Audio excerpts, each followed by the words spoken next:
तपाईहरुलाई यस reading is best च्यानलमा हार्दिक स्वागत छ।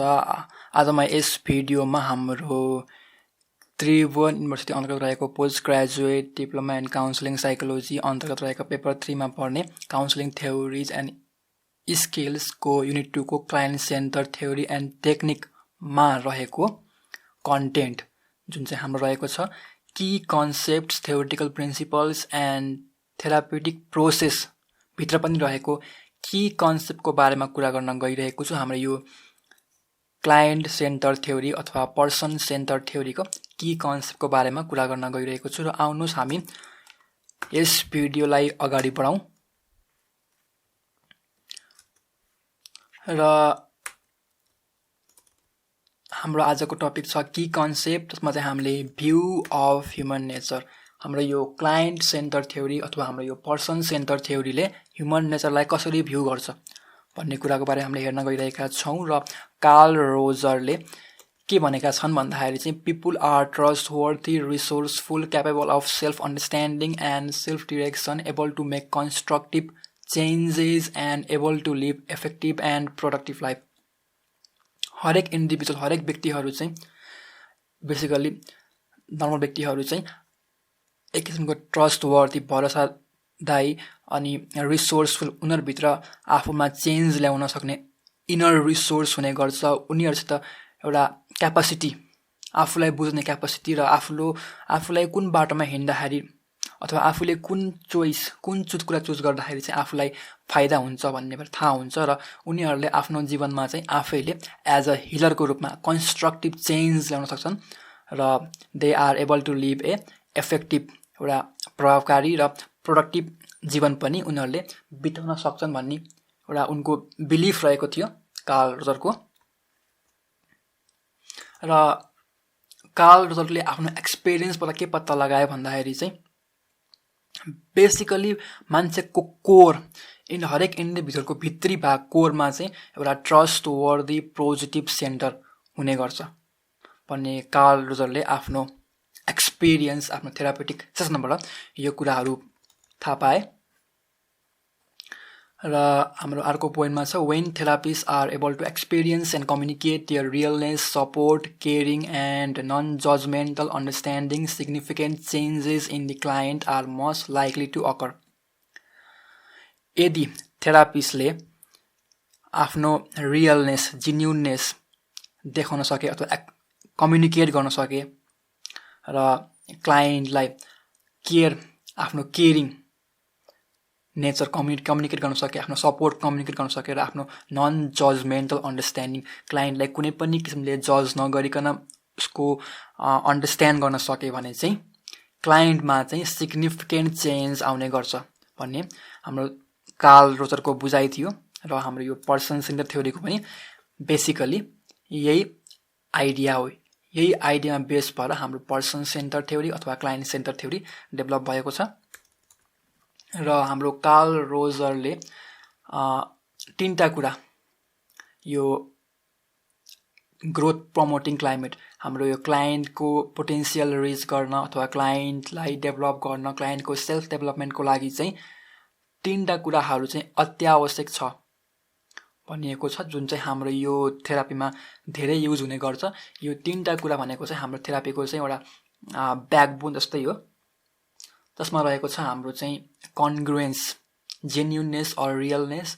सेकेन्डमा छ unconditional positive regard, acceptance and caring. थर्डमा छ हाम्रो accurate empathic understanding and ability to deeply grasp the subjective world of another person. र यी 3टा कुराको बारेमा हामीले आउँदो भिडियोहरुमा विस्तृत रूपमा हेर्ने भए पनि मैले यस भिडियोमा चाहिँ छोटो रूपमा भन्न गइरहेको छु। कन्ग्रुएन्स भन्ने बित्तिकै जेन्युननेस र रियलनेस भन्ने बुझिन्छ। जेन्युननेस र रियलनेस इन अ सेन्स कस्तो हुन्छ भन्दाखेरि चाहिँ हामीले एज अ थेरापिस्ट चाहिँ हामी चाहिँ देखावटीपना भन्नु भएन। हामी चाहिँ धेरै नै देखावटीपना, भित्र आर्कै कुरा बाहिर आर्कै कुरा गर्ने काम चाहिँ गर्नु भएन। कन्ग्रुएन्ट हुनु पर्यो, जेन्युन हुनु पर्यो, रियल हुनु पर्यो। अनि सेकेन्डमा छ अनकन्डिसनल पोजिटिभ रिगार्ड, हामी चाहिँ नन जजमेन्टल भएर एक्सेप्टिङ र केयरिङ हुनु पर्यो।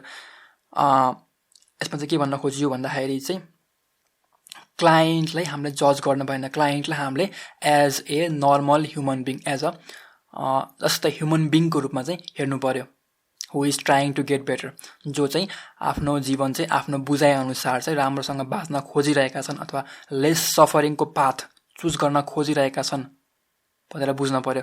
यसलाई चाहिँ हामीले अनकन्डिसनल पोजिटिभ रिगार्ड भन्ने गर्छौँ। क्लाइन्टको ओरिजिन अथवा क्लाइन्टको अवस्था जहाँ जे भए पनि हामीले क्लाइन्टलाई चाहिँ नन जजमेन्टली एक्सेप्ट गर्न पर्यो, केयर गर्न पर्यो।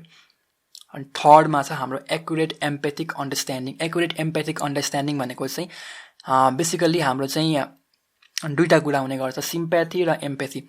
सिम्पेथी भनेको चाहिँ बेसिकली हो अरूलाई चाहिँ सान्त्वना अथवा सिम्प्याथाइज गर्ने भन्ने बुझिन्छ। इम्पेथी भनेको चाहिँ उसको सब्जेक्टिभ वर्ल्डमा गएर डुबेर क्लाइन्टकै अथवा त्यो इन्डिभिजुअलकै दृष्टिकोणबाट कुनै पनि कुरालाई हेरिन्छ भने त्यसलाई चाहिँ हामीले चाहिँ इम्प्याथिक अन्डरस्ट्यान्डिङ भन्ने गर्छौँ।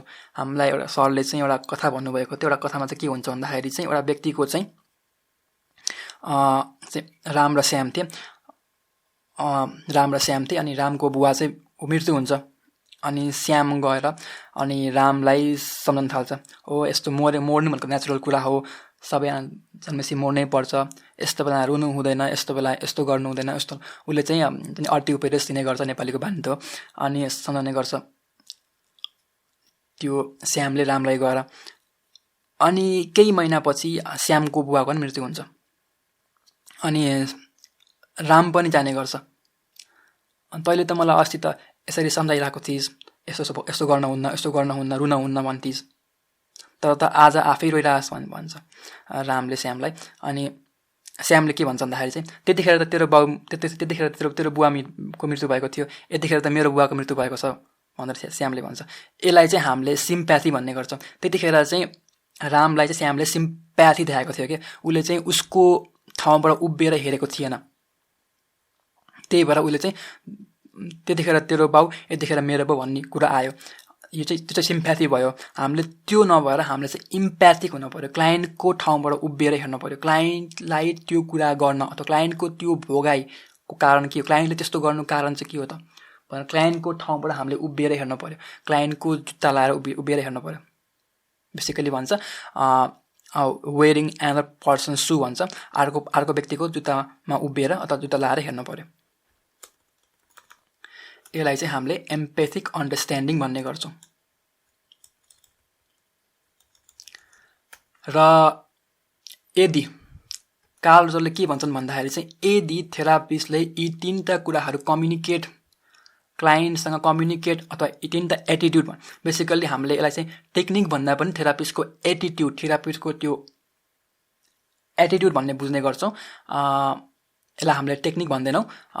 यदि थेरापिस्टले तीनटा एटिट्युड क्लाइन्ट समक्ष कम्युनिकेट गर्न सक्यो भने चाहिँ हाम्रो क्लाइन्ट चाहिँ लेस डिफेन्सिभ हुने र आफ्नो कुरा राख्न अलिक ओपन हुने र आफ्नो वर्ल्डप्रति ओपन हुने, आफूप्रति ओपन हुने र they will behave in a prosocial and constructive ways, र उनीहरूले चाहिँ समाजलाई फाइदा हुने किसिमको अथवा कन्स्ट्रक्टिभ काम अथवा कन्स्ट्रक्टिभ किसिमले बिहेभ गर्ने गर्छन् भन्न खोजिएको छ, हाम्रो कार्ल रोजरले भनेका छन्। यी तीनटा एटिट्युड हामीले क्लाइन्टसम्म चाहिँ कम्युनिकेट गर्न सक्यौँ भने चाहिँ। र कार्ल रोजरले चाहिँ अरू टेक्निक जुन चाहिँ अलिकति डिरेक्टिभ हुने गर्छ, अलिकति सजेस्टिभ अलिकति टेक्निक युज गर्ने खालको, क्लाइन्टलाई पनिस गर्ने खालको, क्लाइन्टलाई इन्स्ट्रक्ट गर्ने खालको, कन्ट्रोल गर्ने खालको, त्यो टेक्निकहरूप्रति चाहिँ उनको चाहिँ त्यो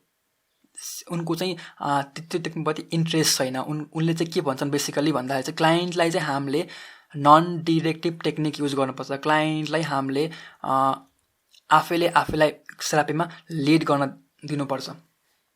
क्लाइन्टलाई सजेस्ट गर्नु हुँदैन, क्लाइन्टलाई चाहिँ पर्स्युट गर्नु हुँदैन, क्लाइन्टलाई इन्स्ट्रक्ट गर्नु हुँदैन।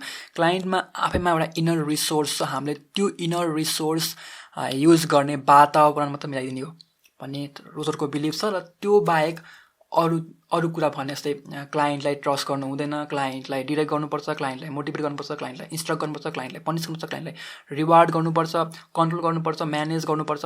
र थेरापिस्ट भनेको चाहिँ सुपेरियर एक्सपर्ट हुन् भन्ने कुरामा चाहिँ कार्ल रोजरको इन्ट्रेस्ट छैन या हामीले यसलाई चाहिँ कार्ल रोजरले यो कुराहरूलाई चाहिँ बिलिभ गर्दैनन्, यसको एफिडेभिटीपट्टि बिलिभ गर्दैन भन्ने कुरा बुझिन्छ र उनको बिलिभ नै त्यही हो।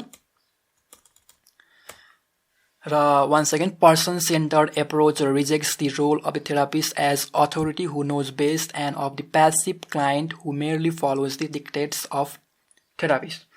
यसमा चाहिँ के भन्ने हो भन्दाखेरि चाहिँ बेसिकली अरू थेरापेटिक एप्रोचहरुमा चाहिँ थेरापिस्टलाई एक्सपर्ट अथवा थेरापिस्टलाई चाहिँ जान्ने बुझ्ने भन्ने गरिन्छ भन्ने चाहिँ, अनि क्लाइन्ट, तर बेसिकली अरू थेरापीमा चाहिँ क्लाइन्ट पनि भएन, अरू थेरापीमा पेशेन्ट भन्ने गरिन्छ।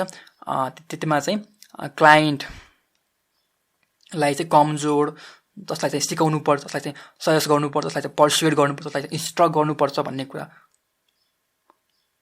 चाहिँ उले रिजेक्ट गरेका छन् कार्ल रोजरले अरू थेरापीको त्यो एप्रोचहरूलाई, जसमा चाहिँ थेरापिस्ट एक्सपर्ट हुन्, थेरापिस्ट जान्ने बुझ्ने व्यक्ति हुन् र थेरापिस्टले क्लाइन्टलाई सिकाउनुपर्छ, थेरापिस्टले क्लाइन्टलाई पर्सुएड गर्नुपर्छ, थेरापिस्टले क्लाइन्टलाई सजेस्ट गर्नुपर्छ, डिरेक्ट गर्नुपर्छ भन्ने एप्रोच चाहिँ हाम्रो कार्ल रोजरले रिजेक्ट गरेका छन्। र हाम्रो person centred theory is rooted in the client's capacity for awareness and self directed change in attitudes and behaviour. Individual has an inherent capacity to move away from maladjustment and toward psychological health. Because of this belief, therapist places the primary responsibility on the client।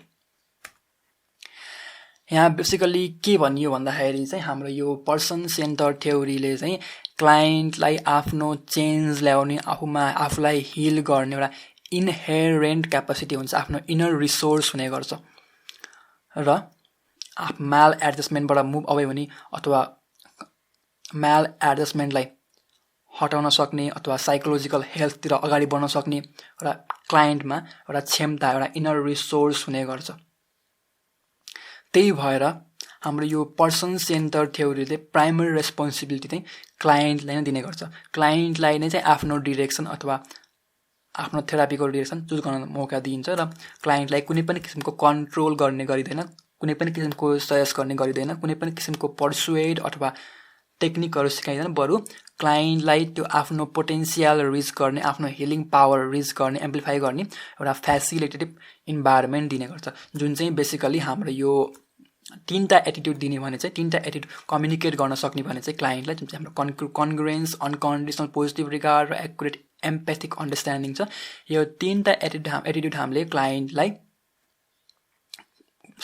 चाहिँ हामीले communicate गर्ने भने चाहिँ क्लाइन्टले चाहिँ आफूले आफ्नो change चाहिँ ल्याउन सक्छन् भन्ने हाम्रो पर्सन सेन्टर थ्योरीको बिलिफ अथवा अन्डरस्ट्यान्डिङ रहेको छ। र person centre theory focuses on constructive side of human nature, on what is right with the person and on the assets individual brings to the therapy. Person centre थ्योरीले चाहिँ हाम्रो क्लाइन्टको positive एस्पेक्टलाई महत्त्व दिने गर्छ, क्लाइन्टको एसेट, क्लाइन्टमा भएको क्षमतालाई बढी महत्त्व दिने गर्छ। Emphasises in how clients act in their world with others, how they can move forward in constructive direction, and how they can successfully encounter obstacles both from within themselves and outside of themselves that are blocking their growth।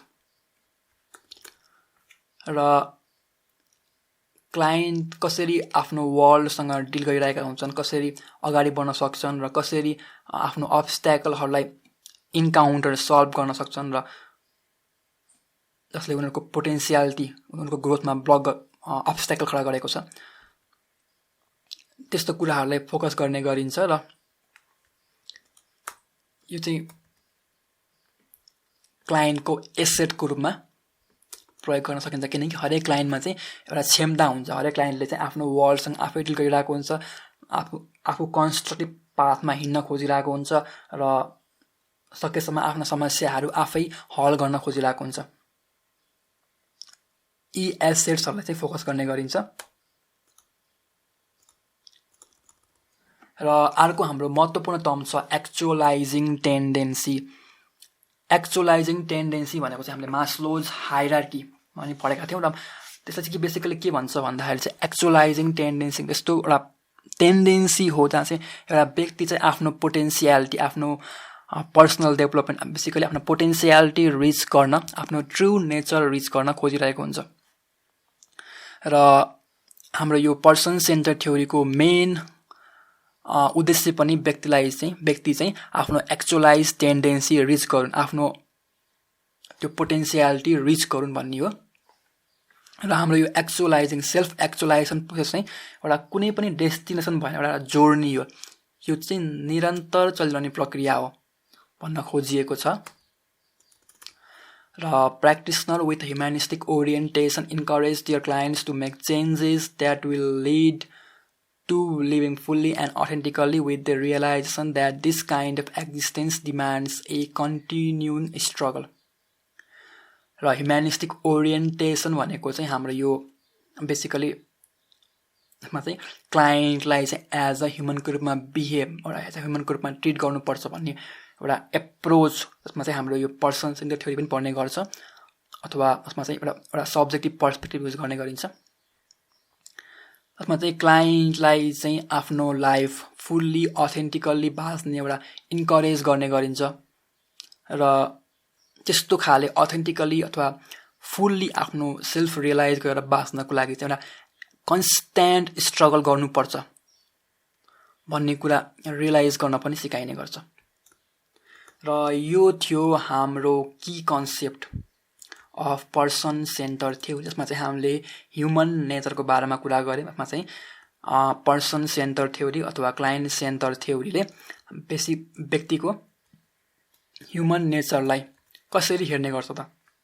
व्यक्तिको human nature के हो त भन्ने बारेमा हामीले कुरा गऱ्यौँ र यतिन्जेल भिडियो हेरिदिनु भएकोमा धेरै धेरै धन्यवाद र यस किसिमको थप पर्सनल डेभलपमेन्ट साइकोलोजिकल भिडियोहरू हेर्नको लागि मेरो च्यानलमा सब्स्क्राइब गरिदिनु होला र अरू भिडियोमा मैले यही PCT पर्सन सेन्टर थ्योरीको अरू कुराहरूको अथवा अरू कन्टेन्टको बारेमा कुरा गर्नेछु र च्यानललाई सब्स्क्राइब गरिदिनु होला once again thank you for watching this video